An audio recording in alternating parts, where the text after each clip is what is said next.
Great. Well, I think we can get going. So welcome, everybody, and thank you very much for coming to this session of the Oxford Interfaith Forum Philosophy in Interfaith Contexts Reading Group. It's my name is Fitzroy Morrissey. I'm a fellow at All Souls College, Oxford. And it's my great pleasure to have been asked to introduce Dr. Elizabeth Quiche to you today.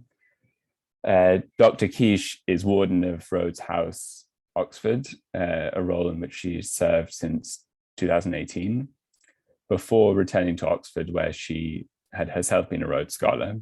Professor Quiche served for 12 years as a highly successful president of Agnes Scott College in Georgia, a period which saw the college ranked as the most diversified college in the US, and Professor Quiche named by the Chronicle of Higher Education as one of the most influential people in US higher education. As Warden of Rhodes House and overseer of the Rhodes Scholarship, which was founded in 1903, Dr. Quiche has recently launched the 125th anniversary strategic plan for the Rhodes Trust, which will expand the annual number of scholars to 125 and give it a wider global profile. Dr. Quiche is a moral and political philosopher who has written on moral education, human rights, and transnational justice, among several other subjects. Between 1997 and 2006, she served as the founding director of the Keenan Institute for Ethics at Duke University. She is the co-editor with the late J. Peter Euban of Debating Moral Education, Rethinking the Role of the Modern University, which was published by Duke University Press in 2010, which is a collection of essays that engage with recent debates regarding the possibility of pursuing a moral education in the modern university context. Many of you who followed the Oxford Interfaith Forum will have heard Dr. Quiche introducing and responding to the fascinating talk by Dr. Eboo Patel that we heard last month. And I'm sure we're going to be treated to an equally fascinating and inspiring paper today. Dr. Quiche's paper is titled Holy Envy, Faith, Truth, and Interfaith Understanding. And we very much look forward to hearing it. So, Dr. Quiche, the floor is yours. Thank you so much, Fitzroy. Thank you for that very, very generous introduction. And I'm so honored and pleased and a little intimidated to be here with all of you, because in fact, I'm not a philosopher of religion. And so what I'm going to be sharing with you is something that perhaps is as much shaped by my life experience and some teaching experiences that I've had than it is by scholarship. So I really hope that I hope that I will be able to learn from you and from your questions and comments, and that I can share something of that's stimulating for our conversation. So I want to offer some reflections on how interfaith inquiry and understanding, by producing holy envy, can inform and transform our views on truth. And as some of you may be familiar, the concept of holy envy, which I loved as soon as I encountered it some years ago, was invented by Christer Olofsson Ståndal, who was Bishop of Stockholm in the Church of Sweden, as well as a professor at Harvard Divinity School.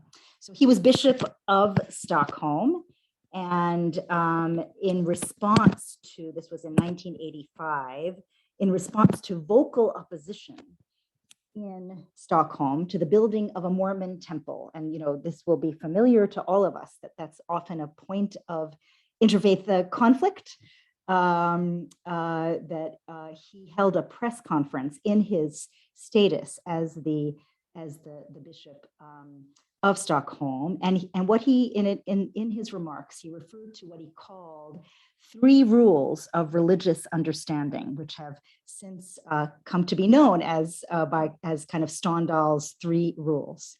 And they are the following. Number 1, when you are trying to understand another religion, you should ask the adherents of that religion and not its enemies. Number 2, don't compare your best to their worst. And number three, and probably most provocatively, leave room for holy envy. And he didn't actually give a very detailed definition, I think then or later, of holy envy, but certainly suggested that holy envy was a virtue of being able to and being willing to recognize elements in other religious traditions or faiths that you admire and that you wish could in some way be part of your own religious tradition or faith or your own spiritual religious worldview. So it's a lovely and arresting thought that one of the 7 deadly sins can be a virtue in an interfaith context, where instead of it being a small-minded, discontented longing for somebody else's possessions, qualities, or luck, kind of garden variety envy, it is rather a capacious and open-minded longing for another religion's wisdom, insight, and truth. So holy envy is also the subject and title of a wonderful newer book. I think it's her most recent book by the American theologian Barbara Brown Taylor. It was published in 2019, and it reflects on her 20 years of teaching a world religions survey course at a small liberal arts college in rural Georgia, Piedmont College, deep in the heart of the Bible Belt. And having been at Agnes Scott for 12 years, I actually know Piedmont College. We played them in sports. And so I have a sense of what this Piedmont College context is like. And it is a wonderful book about the concept of holy envy, and also a really beautiful memoir of teaching and of how we are changed by our teaching. So it is certainly a fundamental challenge of our time, how to navigate, religious pluralism. And for many believers, including many, if not most, of Barbara Brown Taylor's students, who have been raised within a Christian tradition that claims it is the one true faith and rejects truth claims by other religions, encountering other religions is emotionally and psychologically threatening. So she shares this beautiful story early in the book of taking her students, actually quite nervous about this, how this was going to go. This was the first year she was teaching the course, to a Hindu temple just outside of Atlanta. And finding in the course of this visit, one student who had rushed outside, sobbing on the steps outside, telling her it broke her heart because all the people inside don't know that they are damned. So, that kind of, for at least some of Barbara Brown Taylor's students, there is that sense of, as adherents of a true religion, it produces vertigo to be in the presence of other believers. And in the case of this student, sadness, thinking that the people that she was seeing and was developing some empathy for and interest in were damned. So that story reminded me of an episode in my own life where I experienced what I would consider to be a precursor to holy envy, which I would call holy vertigo. I was, I think, 14 or 15 years old, and I had just come home to my parents from Methodist music camp. We were members of a Methodist church in Alexandria, Virginia, and I had gone as a teenager to Methodist music camp. And any of you who have had, in whatever faith tradition, the experience of teenagers attending one of these religious camps may be able to relate to that profound and joyous sense of belonging with which I returned. And some degree of certitude, but certainly I would say fundamentally a sense of belonging with which I returned to my family. And as soon as I got home, my parents and I got in the car and we drove to upstate New York, where one of my older sisters, so I'm the runt in the family, my sisters were 11 and 14 when I was born. And so one of my older sisters was living and working at a Sufi commune in Hancock, New York. And so that night, less than 48 hours after leaving the warm embrace of my teenage Christian enthusiasm and certitude, we were sitting in a beautiful 19th century building built by Shakers, actually very interesting setting that the Sufis had, with the blessing of 9 surviving members of that particular Shaker community, had bought this complex of lovely buildings. And we were sitting on the floor and we were watching my sister, who had actually earlier convinced a Mevlevi dervish to take her on as a student, his first female student, my sister and others in this community doing a whirling prayer, a Sufi whirling prayer. And it's such an overwhelming memory for me because it was an overwhelming experience. And I was overcome with a strange mixture of emotions: confusion, awe. It was a holy moment. It was really magical. Sadness and a terrible smallness in the face of this mystery. And so what did I do? I do what happens in moments like that. I burst into tears, and it was terribly distracting. It was terrible to have this little sister suddenly, inconsolably crying in the corner of the room. What did it mean? And I can still remember that feeling. And so in my case, it certainly wasn't the judgment of, oh my gosh, these people are damned, but it was just not knowing, like, how could this all be true? I mean, I had felt so much a sense of belonging and truth, just 48 hours earlier. How could this all be true? So that was an inflection point in my own personal journey, with many more chapters, which I will not bore you with. But from that moment, I developed, having been the little sister who somewhat resisted my older sister's weird interests, I developed a great curiosity about and appreciation for other religious traditions, and came to appreciate those kind of magical moments of interfaith understanding, and from holy vertigo to holy envy.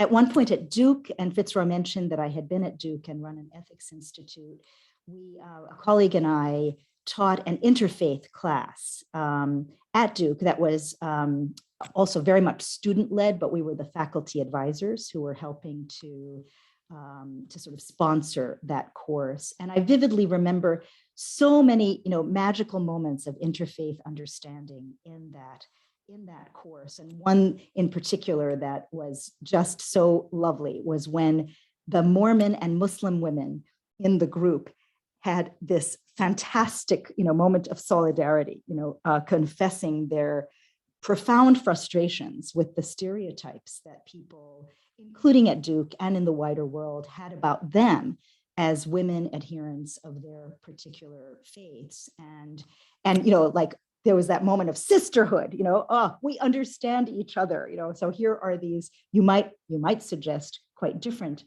religious faiths, and a wonderful moment of solidarity between them. And of course, I came to know the amazing ways in which there are shared doctrines and figures, holy figures across different faiths. And so, have learned, as we all have, about the rich diversity of faiths. And I have experienced many moments of holy envy, and naming just 2 that are deeply relevant to me and my own worldview, considering the teachings of compassion in Buddhism, or the concept of tikkun olam in Judaism, are 2 kind of elements of traditions not my own, that for which I have and I embrace my holy envy. And they're elements of faith traditions that have shaped my own worldview. So where in all this does truth come in?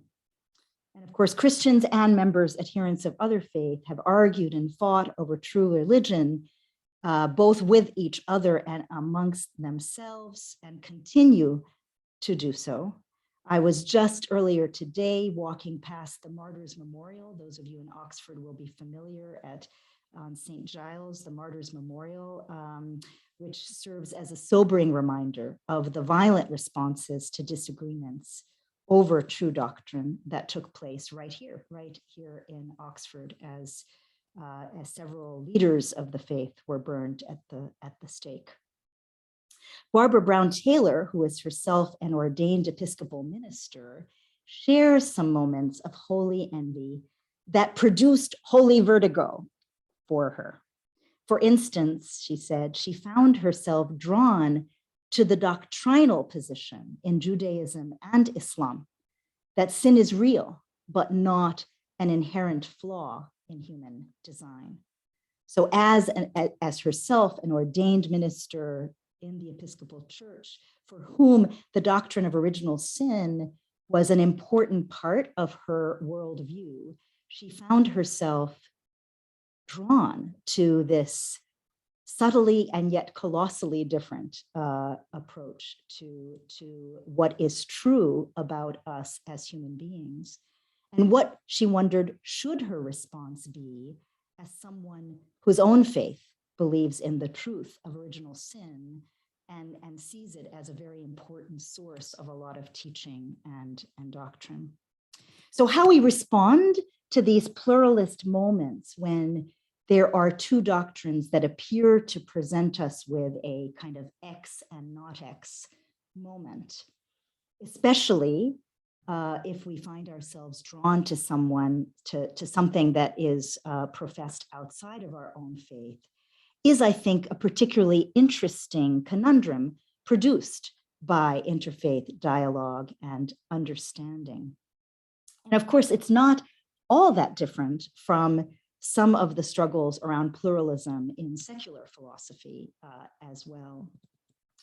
Now, as Brown Taylor herself notes, perhaps the right answer is that, and the answer to which she herself comes, she actually comes to many answers about this herself. So she considers ways, going back to Stendhal's three views, she considers actually the flip of his second rule. She realizes that in some ways, sometimes with holy envy, you see the flaws of your own religious tradition, and you're maybe only seeing the best of another. So the flip of that at moments of holy envy, and to recognize that every religious tradition wrestles with, has imperfect responses to these fundamental questions about our relationship to the divine, the reality of the divine, the nature, human nature, etc.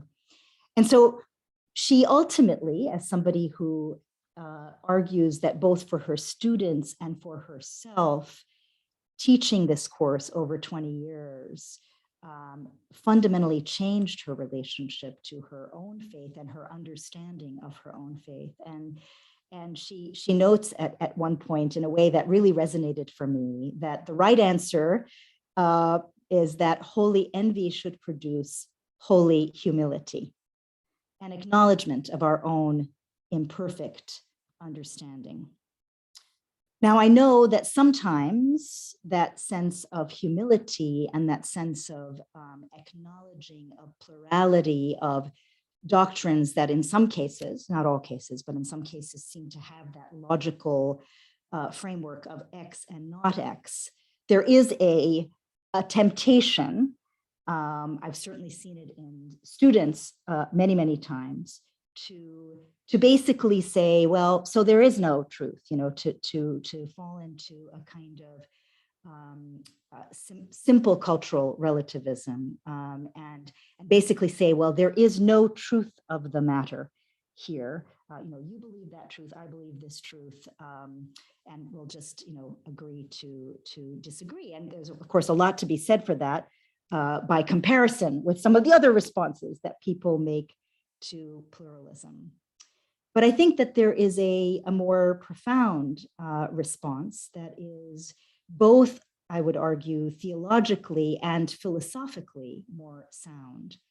A sense of that holy humility of recognizing that on certain matters, truth is, as the American pragmatist Charles Peirce argued, what is at the end of inquiry, that it is what would be agreed upon were inquiry to be pursued as far as it could fruitfully go, and yet to acknowledge that on some matters that are of the most fundamental importance to our being and our sense of the divine, that there is actually no way to settle the matter. We have to continue to seek that truth.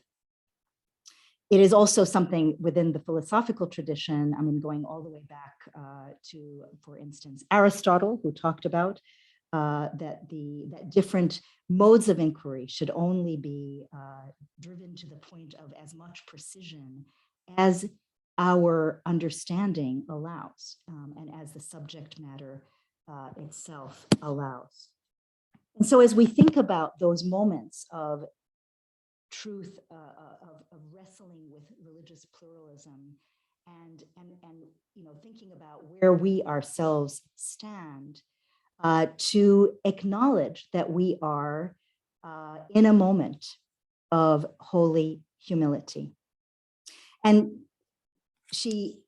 Barbara Brown Taylor shares a number of wonderful metaphors of theologians that have come to similar conclusions and have thought about what this means about the nature of religious identity and religious claims. She speaks about John Hick, who in God and the Universe of the Faithful talks about the need for a Copernican revolution in our understanding of the great religions, that instead of the pre-Copernican understanding of the truth and ourselves, circling around it, we think about truth as divine truth as beyond our understanding, and all of the world's religions as planets circling that sun, and in different ways reflecting aspects of that truth, but ultimately not knowing about some matters, what is fundamentally true. Another beautiful metaphor that comes from Raymond Panikar is of the great rivers of the world. He talks about how each river, so the rivers of the great rivers of the world, like the great religious traditions of the world, have each their distinctive identity, their distinctive context, and they don't actually mingle, if you think about the great rivers of the world. And yet, on the one hand, they flow into oceans that are interconnected across the planet, but also their water vapor is rooted in the space above the planet.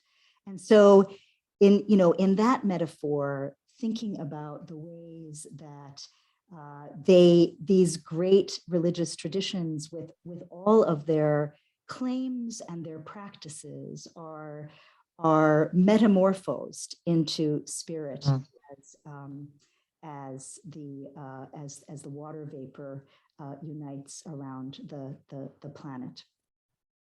So holy humility, as with pragmatist accounts of truth, I think points us in the direction of how to approach pluralism without lapsing into vertigo, without saying that we cannot fully embody, we cannot be in our river, we cannot be on our planet.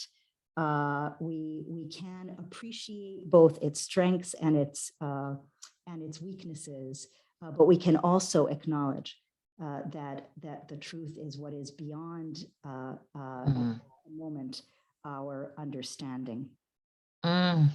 Finally, then, if I may close on this, I think the other way in which I think holy envy invites us to to move as we think about interfaith conversations and dialogue is to think about religious, beyond religious doctrine, to religious practices, to religious virtues, to the lived experience of different religious traditions, where there are ways in which we can find common ground, we can find even ways in which we can incorporate different practices, different virtues from different religions, and also come to appreciate the ways, as with the golden rule, which is found in each of the great religions of the world, that there are shared points of wisdom, but also distinctively different forms of wisdom and human practice. And that there too, we can embrace our particularity and also not only admire and long for, but also seek to appropriate and learn from the practices and the virtues and the wisdom, the deep wisdom of different religious traditions. So I will close there and look forward to your questions and comments.